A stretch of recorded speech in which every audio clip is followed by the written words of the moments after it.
నమస్తే మోసుకుమరి. జనసేన పార్టీకి ఉచిత సలహా. బట్ సలహాలు ఇచ్చే అంత పెద్దోడిని నేను కాదు. బట్ నా సలహాలు వాళ్ళ దాకా వెళ్తాయని కూడా నేను అనుకోవట్లేదు. బట్ నాకున్నటువంటి ఒపీనియన్ని, సలహాని జస్ట్ నన్ను చూసేటువంటి 10 మందికి చెప్పడమే తప్ప నా వీడియో పార్టీ దాకా వెళ్తుందని పెద్దోళ్ళు చూస్తారని కూడా నాకు అంత నమ్మకం అయితే లేదు. కానీ బట్ చూద్దాం. పవన్ కళ్యాణ్ గారు గుర్తుపెట్టుకోవాల్సినటువంటి విషయం ఏంటంటే, అనవసరమైనటువంటి విషయాలకి తావివ్వద్దు ప్లీజ్, దయచేసి. ఒకటి, సుగాలి ప్రీతి కేసు అనేది ఎప్పటికీ కూడా జనసేన పార్టీ నెత్తి మీదే ఉంటుంది. బట్ ఇది కూడా ఒక అనుభవం జనసేన పార్టీకి. ఏంటంటే, ఒక ఇష్యూ టేకప్ చేసేటువంటి సమయంలో, ఎప్పుడైనా ప్రతిపక్షంలో ఉన్నా అధికారంలో ఉన్నా, ఒక ఇష్యూ టేకప్ చేసేటప్పుడు ఆ విషయం అనేది జీవితాంతం ఆ పార్టీని వెంటాడుతుంది అనేటువంటి విషయం నిజంగా గుర్తుపెట్టుకోవాలి. ఇది ఆల్రెడీ తెలియదేం కాదు, అందరికీ తెలుసు. బట్ నేను ఒకసారి గుర్తు చేస్తున్నాను అంతే. అలాగే కొన్ని వ్యవహారాల్లో పవన్ కళ్యాణ్ గారు ఇంతకు ముందు చాలా దూకుడుగా ఉండేవాడు. ఏదైనా సమస్య వస్తే చాలు వెళ్ళిపోయేవాడు.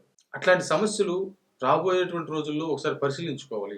దానివల్ల ఏమవుతుందంటే, నేను ఏం చెప్తున్నా అర్థం అవుతుంది కొంతమందికి అర్థం కాకపోవచ్చు. కానీ ముందు రోజుల్లో క్లారిటీ వస్తుంది దీని మీద. నేను ఇప్పుడు ఏం చెప్తున్నాను గుర్తుపెట్టుకోండి, కొన్ని రోజుల్లో మీకే క్లారిటీ వస్తుంది. జనసేన పార్టీకి సంబంధించినటువంటి వ్యవహారాలు ఏవైనా సరే, చుట్టూ ఉండేటువంటి కోటరీ చెప్పేటువంటి మొత్తం నిజాలను, అంటే వాళ్ళు చెప్పేటి ఏవి కూడా నమ్మద్దు, దయచేసి నమ్మద్దు. బట్ ఒకసారి క్రాస్ చెక్ చేసుకోండి. నేను ఇదే విషయాన్ని, బట్ నువ్వేంది ఇప్పుడు చెప్తున్నావు ఏంటి అనేటువంటి అనొద్దు. నేను చాలాసార్లు చెప్పాను, పిఠాపురం విషయంలో చాలాసార్లు చెప్పాను. ఏంటంటే, అక్కడ ఉండేటువంటి వాళ్ళు చెప్పిందే నిజం కాదు, ఖచ్చితంగా నిజం కాదు. మీరు ఒకసారి క్రాస్ చెక్ చేసుకోవాలి. అసలు నమ్మొద్దు. ఎందుకనంటే, ప్రజారాజ్యం ఎఫెక్ట్ మీకు ఉంది. ఆ ప్రభాకర్ అనేటువంటి ఆయన నిలువును ముంచేసాడు ప్రజారాజ్య పార్టీకి. ఈ రోజు కూడా గేలిగా అవహేళనగా మాట్లాడుతుంటాడు అతను. అలాగే నేనేమంటానంటే, పిఠాపురం ముఖ్యంగా అక్కడ ఉండేటువంటి వ్యక్తుల మాటలు నమ్మొద్దు. మీరు నెలకు ఒకసారి అక్కడ జనవాణి కార్యక్రమాన్ని నిర్వహించండి. ప్లస్ ఏంటనంటే, ప్రజలకి ఒక వ్యక్తి మీద డౌట్ ఉంటే, ఒక వ్యక్తి కరెక్ట్ కాదు అనిపిస్తే, మీ కరెక్ట్ అనిపించడం ఇక్కడ మెయిన్ కాదు. ప్రజలకు కరెక్ట్ కాదు అనిపిస్తే ఆ వ్యక్తిని చేరదీయొద్దు. దయచేసి అలాంటి వ్యక్తులను చేరదీయొద్దు.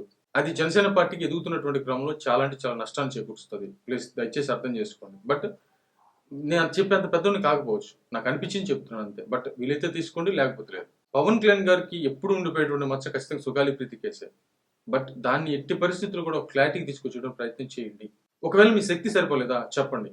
ఇంకా నేను చంద్రబాబు నాయుడు గారిని కలిశాను అంటే, ఎప్పుడో ఒక 2 సంవత్సరాల తర్వాత, 3 సంవత్సరాల తర్వాత ఈ విషయానికి సంబంధించి అలా జరిగింది ఇలా జరిగింది అని చెప్పినా కూడా అప్పటికి అంతా అయిపోతుంది.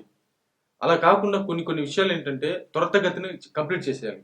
త్వరితగతిన ప్రజలకు క్లారిటీ ఇచ్చేయాలి. అవుతుందా అవుదా, ఎందుకు అవదు అనేటువంటి విషయాన్ని త్వరితగతిన క్లారిటీ ఇచ్చుకుంటూ పోతే అదేమవుతుందంటే, ఎలక్షన్స్ వచ్చేటువంటి సమయానికి ఎంత ప్రతిపక్షాలు వాదించినా కూడా ప్రజలు దాన్ని యాక్సెప్ట్ చేయరు. ఎప్పుడు లాస్ట్లో మనం దీని గురించి మాట్లాడామనంటే, అప్పుడు ఎలక్షన్స్ మూమెంట్లో ఆ వేడిలో ప్రత్యర్థులు మాట్లాడినట్టుకి బరువు ఎక్కువ ఉంటుంది తప్ప, ఇక్కడ అవతల వాళ్ళకి నిజంగా కష్టపడినా కూడా దాని మీద తెలియదు కాబట్టి ఆటోమేటిక్గా దాని మీద వెయిట్ రాదు. దాని గురించి వెయిట్ రాదు, ప్రజలు నమ్మరు. ఇది మాత్రం గుర్తుపెట్టుకోండి. ఇప్పుడు కోట వినీత గారు ఉన్నారు, వీళ్ళందరూ చనిపోవటం ఇవన్నీ ఉన్నాయి. జానీ మాస్టర్ గారు ఉన్నారు, ఇవన్నీ వివాదాలు ఉన్నాయి.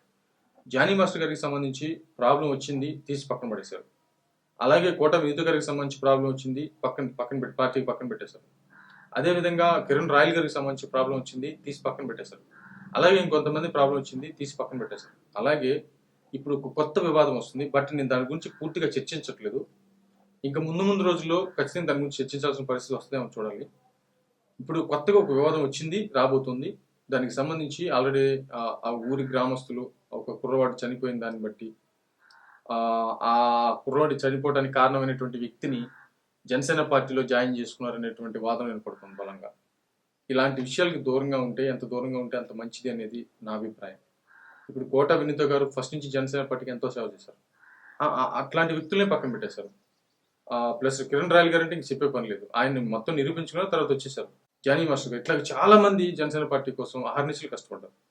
అట్లాంటి వాళ్ళనే జస్ట్ ఒక్క రోజులోనే ఒక వార్త రాగానే, వాళ్ళ మీద ఒక అభియోగం రాగానే వెంటనే పక్కన పెట్టేశారు. అలాగే ఇప్పుడు జరగబోయేది కూడా వెంటనే పక్కన పెట్టేసి దాని గురించి క్లియర్గా తెలుసుకున్న తర్వాతే, క్లారిటీ ఇచ్చిన తర్వాతే. ఎందుకంటే ప్రజల్లో ఒకసారి అది తప్పు అని వాళ్ళు అనుకుంటున్నారు కాబట్టి, దాని మీద క్లారిటీ వచ్చేంత వరకు కూడా అలాంటి నాయకులను పక్కన పెట్టడం బెస్ట్ అనేది నా అభిప్రాయం.